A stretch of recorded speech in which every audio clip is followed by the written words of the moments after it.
Over the last 28 years, I've sat across from over 1,000 retirees and helped them figure out how to turn their savings into income that lasts. And in that time, I've tested every withdrawal strategy out there. Financial planning software projections, the 4% rule, modified versions of the 4% rule, you name it, I've run it with real clients and real money. And after all of that, one approach has consistently outperformed everything else. We've been using it for close to 30 years, and in that time, not a single client who has followed the plan ran out of money. Today, I'm going to walk you through what I've found, the most common approaches, where each one breaks down, the mistakes I see over and over again, and the system that came out on top with real numbers. To help illustrate this, we're going to reference back to Steve and Mary. Steve and Mary have recently retired. They're going to be turning 62 real soon.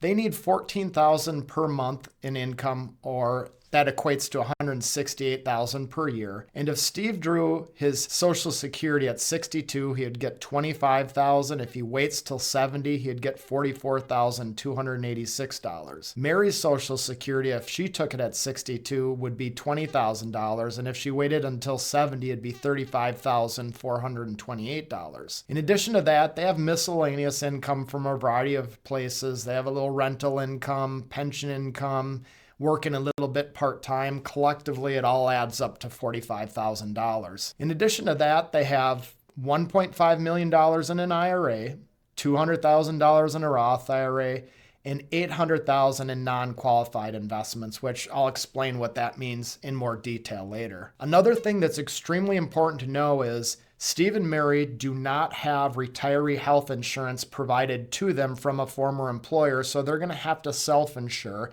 And if they're like a lot of the clients we work with, they'll go on Affordable Care Act insurance from the time they have retired until the time they hit Medicare age at 65. If you are part of a state that doesn't have Affordable Care Act insurance, you probably have a state-sponsored version of Affordable Care Act insurance. There is a lot of similarities and there are a few differences, but essentially they're quite similar to one another. In addition to that, it's important to know that Steve's life expectancy isn't going to be as high as Mary's because Steve has a few health issues. Longevity doesn't run in his family, so we made an educated guess that he would live to age 77. And Mary does have longevity in her family. She has no health issues, so she wanted to use 90 for her life expectancy. So for Steve and Mary, in summary, I'm going to illustrate that the best withdrawal strategy should answer several questions. Do they have enough money to retire? When should they take their Social Security? How should they minimize the cost of their health insurance? Which investments to use for income at different times? How to invest their different categories of investments between IRAs, Roth IRAs, and their non-qualified investments. So for starters, I want to talk a little bit about the income projection tool that I like the most, and it's called a Monte Carlo analysis. And when we ran the numbers for Steve and Mary, we found out that based on their income needs, the size of their nest egg, the size of their expected income streams, that they have about a 98% chance of not running out of money during their lifetimes. The way that this works is with a Monte Carlo analysis, it looks at some really bad case examples, some average case examples, and some really good examples. And what this is telling us is that if Steve and Mary walked into a really bad market conditions, they could run out of money somewhere way later on in retirement. But 98% of the time, under most normal conditions, even slightly below average conditions, they're not going to run out of money. So I really like the Monte Carlo analysis versus the 4% rule that some people use because I feel it has a lot of predictive value and it gives people a range of what their expectations should be. Anytime we're in the upper 90 percentile with the Monte Carlo analysis, I feel pretty good that a person's going to have enough income to last throughout their retirement.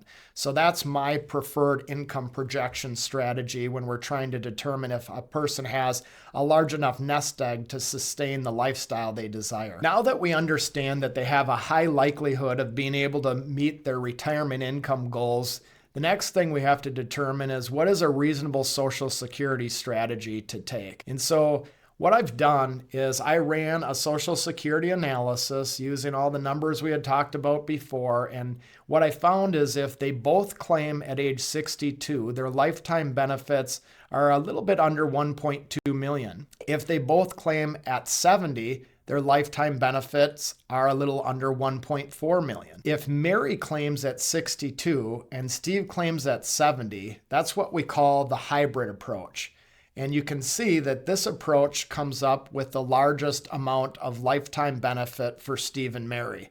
And there are some other benefits for them to use this hybrid approach, which we'll reference in a little bit. So for the reasons why I like the hybrid approach in this scenario for this couple, because it doesn't always make sense to do it that way. For these guys, I think it does, is because number one, this is going to help them minimize unnecessary Affordable Care Act costs. Again, I'll delve into that in more detail later. Also, the hybrid approach, because Steve's life expectancy is short and Mary's is long, this allows them to collect some income if Mary takes her Social Security at 62 and Steve delays his Social Security to age 70. This allows them to get some income for 8 years before Steve starts his Social Security. However, it also protects Mary's income because when Steve passes away, presumably in this example at 77, she gets to keep that higher amount because he delayed his Social Security to 70. She gets to keep that higher amount for the rest of her life. The hybrid approach also frees up tax minimization strategies like Roth conversions. And an additional benefit of this is it reduces the risk of Social Security being cut in the future. So a lot of people talk about how the Social Security trust fund is going to be running out. And one side effect of that could be that Social Security is going to be reduced down the road. If that happens, it's gonna push those break-even ages of people that benefit from delaying taking their Social Security to a much later age in life. And so by getting some of your hands on some of your Social Security before that happens, it's considered a good thing if that does happen. So now let's switch gears to health insurance pre-Medicare, and we're going to talk a little bit about Affordable Care Act insurance or a state-sponsored version of Affordable Care Act insurance. Most of our clients that retire before the age of 65 when Medicare kicks in, once again, they will go on Affordable Care Act insurance. Sometimes COBRA can make sense, but it's usually only a temporary solution. So we're going to focus in on Affordable Care Act insurance or a state-sponsored version of it. Now, it's important to know if you're going to be going on ACA insurance that there are several factors that can affect your insurance cost. Your age, your location, the number of people covered, history of tobacco use, the plan you choose, but most importantly, tax credit availability. In order to understand tax credit availability, it's important to understand what we call the different investment buckets. And we've been kind of referencing this earlier, but imagine you had to take all of your investments and they had to fit into one of three buckets: the tax deferred bucket, the tax free bucket, and the non-qualified bucket. With the tax-deferred bucket, it would include things like IRAs and 401ks. And when you put money into this bucket, it goes in either on a pre-tax or a tax-deductible basis, which means you get a tax break up front. It grows tax-deferred. However, when you take money out of this bucket for qualified reasons in retirement, you have to generally pay tax on 100% of what you withdraw. When you contrast that to the tax-free bucket, which would include things like Roth IRAs or Roth 401ks, when you put money into the tax-free bucket, you generally don't get a tax break up front, but the money grows tax-free, and when it's taken out for qualified reasons in retirement, it comes out tax-free. And the final bucket is the non-qualified bucket. Essentially, that's a fancy term for not in a retirement plan like a 401k, an IRA, or a Roth IRA. And the types of investments you own in the non-qualified bucket will dictate the type of taxes you pay. When you own stocks or mutual funds that invest in stocks within this bucket, you may have to pay taxes on dividends, or if you sell the stock, you might have to pay taxes on any appreciation, and that's called gains. And gains and dividends are taxed at more friendly rates than the interest income that you might earn on a CD at a bank or a checking account at a bank or a corporate bond or a government bond. The interest income is generally subject to ordinary interest income tax, which is usually higher than dividend tax or qualified dividend tax or long-term capital gains on stocks. You can also own municipal bonds in this bucket, and those generally have a lot of tax-friendly benefits.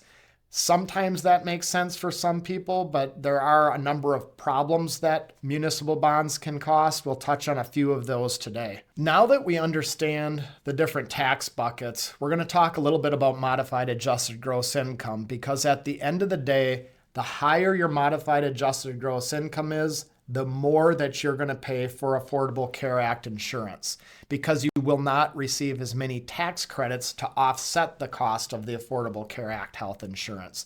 So it's extremely important to know where your income is going to be coming from if you want to retire before the age of 65 when Medicare kicks in, because it might have significant ramifications on the cost of Affordable Care Act insurance. So let's take a look at what counts and, more importantly, what doesn't count. What counts are any wages from part-time work, salary, any pay of any sort, Social Security income, pension income, distributions from IRAs. If you own a business, any net business income is included in modified adjusted gross income. Municipal bond interest. Remember, again, municipal bonds can be tax-friendly for some reasons, but tax-unfriendly for others. This is a tax-unfriendly reason why to avoid these in the non-qualified bucket for some people. And again, if you own income dividends or if you have income dividends or capital gains rather in your non-qualified bucket, all of that counts towards modified adjusted gross income. But more important than what counts is what doesn't count. Qualified distributions from Roth IRAs does not count towards modified adjusted gross income. Applicable distributions of basis from the non-qualified bucket, that does not count towards modified adjusted gross income. So theoretically, if somebody said, well, I have income needs of $500,000 per year, and they had enough money in the right buckets via basis in the non-qualified bucket and qualified Roth IRA monies, well, none of that would count towards modified adjusted gross income. Therefore, those people could essentially get very high tax credits to get them very inexpensive Affordable Care Act insurance. So to illustrate this, I wanted to share an example. And again, we work with people all over many different states throughout the U.S., but I'm going to use an example from my hometown. So my hometown is Eau Claire, Wisconsin. And in Eau Claire, Wisconsin in 2026, if your modified adjusted gross income is $21,150, your premium for the year is only $444 because you get so many tax credits to offset the cost of Affordable Care Act insurance. However, once your modified adjusted gross income goes up to $84,600, you can see the premium jumps to $8,426 per year. But the thing I want you to pay particular attention to is look what happens if you go $1 higher than $84,600. Once you jump to $84,601 of modified adjusted gross income, your premium jumps close to $32,000 for that one extra dollar of modified adjusted gross income. So this is called the cliff, and the cliff came back in 2026. It went away for a few years, but it's back now. We will do anything we can to help our clients make sure they stay under the cliff if it's possible. If you have a really large net worth, it might not be possible. If you don't have your buckets organized correctly before you start this insurance, it might not be possible. But if you know how to organize your buckets correctly, and if you know you maybe should delay Social Security, maybe delay pension income and push that off till after 65 when Medicare kicks in, it can potentially save you, as in this example, well over $30,000 per year for each year from the time you retire until the time Medicare kicks in at 65. Going back to Steve and Mary and their situation, my suggestion for them would be to supplement the majority of their income from non-qualified investments, specifically the basis of non-qualified investments, to fund the shortfall to meet their income needs prior to the age of 65. And I like this for two reasons. Number one, this will keep them below the cliff. And so their Affordable Care Act costs will be much less because they're staying below that cliff. Number two, by spending that non-qualified bucket, we're reducing a bucket of money that's subject to tax every year while preserving the Roth IRA bucket, which is growing tax-free and can be withdrawn tax-free. So you almost get two benefits by using this approach. It's worth noting that they could achieve the objective of keeping their Affordable Care Act costs low by taking out of the Roth IRA. But in this specific scenario, it just makes more sense to take from that non-qualified bucket because we're reducing the taxable bucket, increasing the tax-free bucket by not placing the burden of income from that bucket. So again, looking at Steve and Mary's situation, if I were to make a general accusation on what they should do, the tentative game plan would be to use that non-qualified bucket first, IRA money second, and the Roth last. But I think it's very important to understand that once that non-qualified bucket is primarily gone, be flexible with where you take your distributions on an annual basis because inevitably large expenses will come up. And if you're primarily taking money from your IRA and you have a very large expense come up, you might push yourself into an unnecessarily high tax bracket. So each year, when we're working with our clients, we're always asking, do you have any big expenses coming up that we haven't anticipated? And sometimes the strategy is once the non-qualified bucket is gone, maybe we take some money from an IRA and just enough to get us to close to being pushed into the next high tax bracket. And then we start taking money from the Roth IRA to keep them in that lower tax bracket. So you have to be very aware of what tax brackets you're in and whether you're going to be pushed into a much higher tax bracket with your choices. And you have to play this year by year. We're going to have market downturns, tax law changes, and Roth conversions can make sense. And all of those things can influence from one year to the next where you should be taking your income from. But generally for Steve and Mary, non-qualified bucket first, IRA second, preserve that tax-free bucket of money with the Roth last. So this leads to an interesting conversation as to how should we be investing these different buckets. In my opinion, that non-qualified bucket should be invested quite conservatively because they're going to be needing a large amount of that bucket to spend early in retirement. And you don't want to invest it in stocks and have the stock market dip by 30%. And now you're forced to sell those stocks in a very bad time. So to me, the non-qualified bucket should be invested quite conservatively. And since we're going to primarily go after IRA assets once the non-qualified bucket is depleted, that should be invested a little bit more moderately. Possibly a mix between stocks and bonds or more conservative investments would make sense. And in my opinion, the tax-free bucket should be invested primarily for growth, assuming they have a moderate risk tolerance, because that bucket of money isn't going to be spent well into the future if it's spent at all during their lifetime. It's sort of like it's almost like a safety valve for them, but it also could be used in circumstances that we discussed in the previous slides, but generally speaking, that bucket is going to be spent last for this unique circumstance, and therefore it should be invested for growth. One of the things that I think is important to build upon is when you're looking at investing these different buckets of money, not only is it important to think about the tax implications, but it's also important to think about the investments that you select to own in the different buckets for minimal tax implications in the future. To illustrate this, I was hoping to do a real simple example to illustrate with something I call location optimization. In this example, we had to make some assumptions. I assumed that stocks grow on average at 9% per year, bonds grow at 4% a year. I used a 10-year time horizon for this example. And for this example, just to keep it very simple, we're just going to assume that our hypothetical investor wants to have 50% in stocks and 50% in bonds. They're a fairly conservative couple here. When you look at the left side, you can see that, again, I wanted to keep this simple. So this isn't necessarily representative of Steve and Mary, but I hope it makes it easier to understand the point I'm trying to convey. If you look on the left-hand side, we've got $1 million invested in an IRA, $1 million invested in a Roth IRA. We know that this investor wants to have a 50-50 split between stocks and bonds. So they're $1 million IRA, they invest 50% in stocks, 50% in bonds. The Roth IRA, they also invest 50% in stocks, 50% in bonds. So overall, they're 50-50.